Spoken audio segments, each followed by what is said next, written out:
Ah, children of the night, what sweet music they make. Anyway, CastleVania, Lords of Shadow. I've seen a handful of trailers for this game. It is stunningly beautiful, the graphics. Though, myself, I'm not a graphics whore, but I gotta say, these were quite stunning and quite beautiful. Very Fable-esque, with a touch of Shadow Colossus, and others may say God of War, which I got no problem with. Some people may, but those people don't know what they're talking about. I like God of War. God of War is epic. Fuck. And, now, to talk about the big elephant in the room when it comes to Castlevania Lords of Shadow, this is not in the Castlevania canon.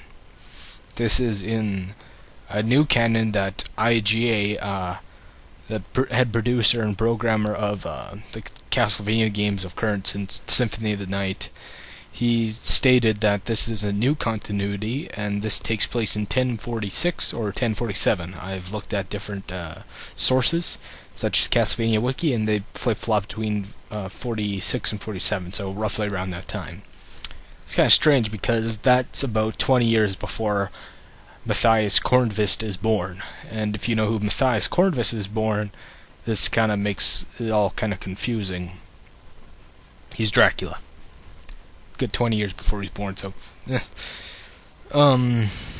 But, you know, I think it's kind of just a fucking douchebag of a move that he's saying he's creating new continuity. Well, the continuity that we already have and established is very singular, not like the, say, Silent Hill, not Silent Hill, but Resident of, no, brain fart. The Legend of Zelda. The Legend of Zelda, which has like a split timeline, which I believe, which I think. Some people are linearist, I'm a splitist on that.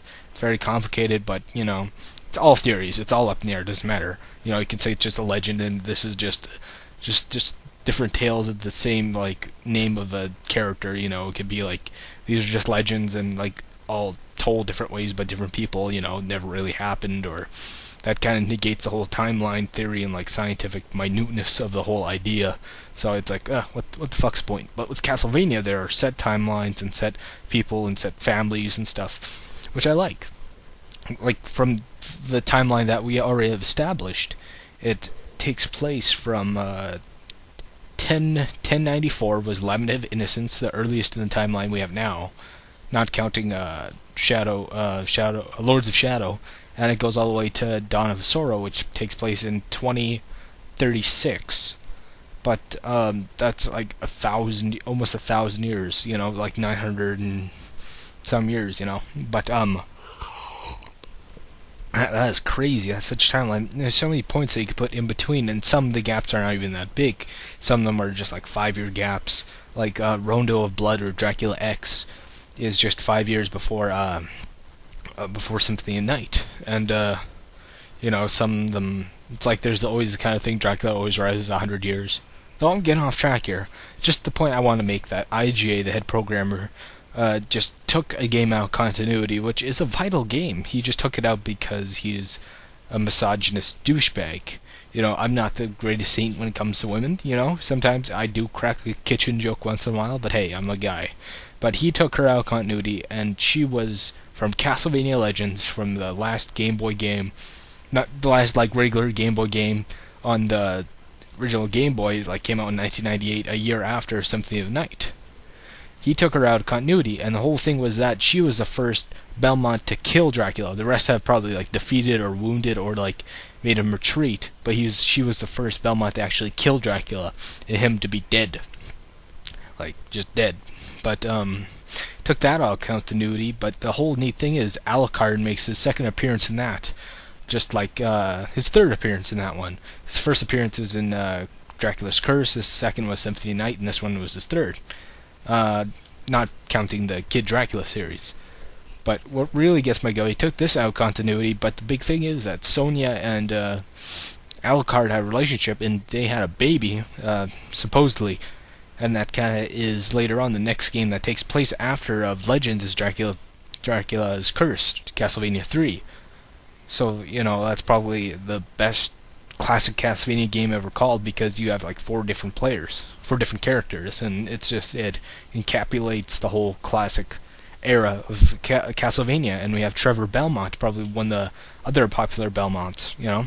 Few Belmonts have actually black hair, the rest are fucking blonde and red and whatever. But or white.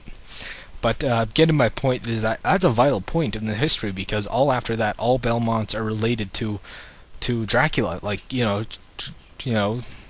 Alucard is Trevor's father, and he's quarter vampire. But I don't think his bloodline would be so diluted. He'd be more human.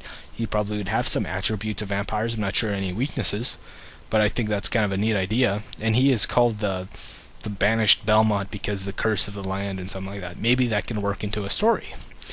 And the stories are so kind of loosey-goosey, so you could probably write a good thing for that, And I'm just getting off trail here. I'm just that's just a big part of the whole Castlevania story, is that one story, and they took out continuity.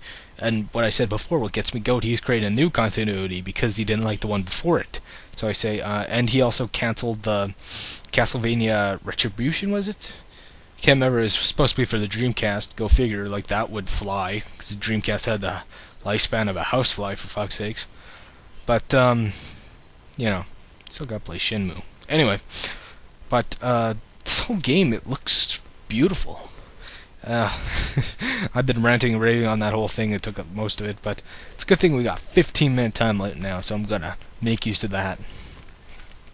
My first 15-minute video. Yeah, fuck yeah. Talk about Slim Jim. But the art looks good. The story takes place of 1046, and the story's about Gabriel Belmont. Belmont, he lost his betrothed. I forget her name. Doesn't matter. Just call her just plot device, and he's looking for the God Mask to resurrect her. Okay, sounds good. Sounds like he's loved his betrothed. It's very Shadow Colossus-esque. He is having Peter Parker syndrome. Dead girlfriend, he mopes over her. Him and Cloud Strife have something in common. But it's out in fall, which I'm happy for. Fall time, nice and cool. It's for the PS3 and 360. I say don't get the 360 because they fucked up 360 already with Harmony of Despair. That game's a piece of shit. Multiplayer Castlevania, they don't even put Simon or Richter in there. What the fuck? But I'm not entirely sure if it's going to be a straight-up action game or it's going to have RPG elements. I hope it does, because that's the Castlevania games I like, are the RPG ones, like Circle of the... Of course, Symphony of Night. I still haven't played Symphony of Night, shame on me. But I haven't got my hands on one. But I have been playing Circle of the Moon, Harmony of Dissonance, and Area of Sorrow. And I love all those games. They're really good. But RPG elements in there. That's all. They revolutionized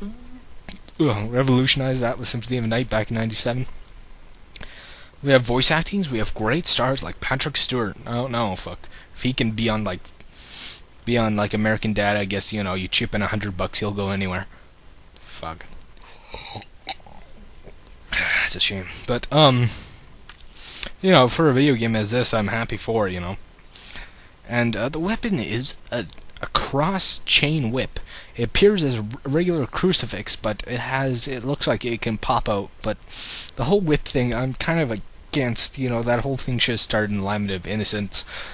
Yet again, this is a different timeline, so blah. It's not the Vampire Killer. We're not sure what it's called. Though the game is said to be level-based and supposed to have 50-plus levels, it's not going to be open-ended like the Metroidvania games, exploring and stuff. Though, I wish it was more open world-esque, kind of like Lament of Innocence, or like how even the N64 games, which people shouldn't bash, they were pretty good. The first game was not that great because it was rushed ahead and wasn't barely past beta testing, but we're talking about Legacy of Darkness contains my favorite character, Cornell, who is a man-beast, aka a werewolf-like man-wolf, whatever. And I just think it's neat they include werewolves and that. And he's supposed to be in this game, but he's an old man, which doesn't make sense because Legacy of Darkness takes place in 1844, and this is a good 802 years before that. So maybe he's a descendant of Cornell, or he's like named Cornell. Maybe it's kind of like this is his great 20 great slaver grandfather, you know. Maybe. But different continuity. Fuck. But they have classic monsters. I've seen probably generic werewolves and services in the trailer, giant rock monsters, golems, knights, skeletons, like the whole kind of MG, not MGM, but Universal Monster stock portfolio we have in here, which I'm happy about. They look like there's going to be a childlike vampire. It's supposed to be like the main vampire. Like, the whole thing with CastleVania is that Dracula wasn't the very first vampire. There's a vampire before him, Walter Bernhardt. So that the whole thing is like Dracula became the most powerful vampire by the means of grabbing the Ebony Stone or the Crimson Stone, which gives him the power to become a vampire and control death. Yes, the Grim Reaper is Dracula's bitch, and that's what I think is so neat about him. He's just like a fucking Super Saiyan leveled vampire with unlimited power, and just it's crazy, just insane how they make Dracula into this warlord of a god demi-like being. That is just fantastic, you know, opposed to that he's a bitch from British society that makes him wear a stupid red outfit and carry guns, you know. But I don't know, they're both voiced by Crispin Freeman, so hey, how are you gonna lose that, you know? And the games do tie into the books. The book, as in CastleVania Bloodlines, is a sequel to Bram Stoker's book, which is kind of funny. That was on the Sega Genesis. And it's probably the goriest Castlevania game there was. Like, when you hit a zombie, they just, like, fucking explode, like Hoto Shinken style. But there's nothing really else I can think of here. It's just I'm excited for it. Can't wait for it. I hope we get a Castlevania game, and this does. I hope this kind of quits Eric's bitching about where's the Belmont. But I'm sorry, Eric, I love you. But there have been tons of games of Belmont. I think you just haven't been looking.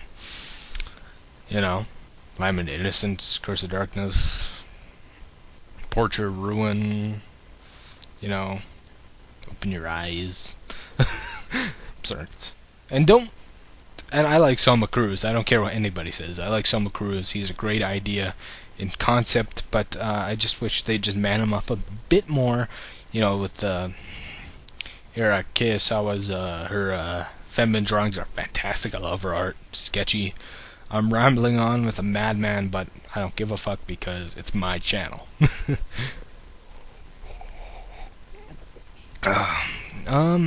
If you're excited about it, please leave a comment, or what do you think Castlevania should be like? What's your opinion of the series? I think it's a really great, over-the-top kind of Universal Monster anime mash that should be fun to it, and shouldn't be, if you can't make it scary, at least make it entertaining, you know. That's one of my rules. If it can't be like, it's not gonna be a horror survival, it's gonna have scary things in it, but at least make the action packed and entertaining.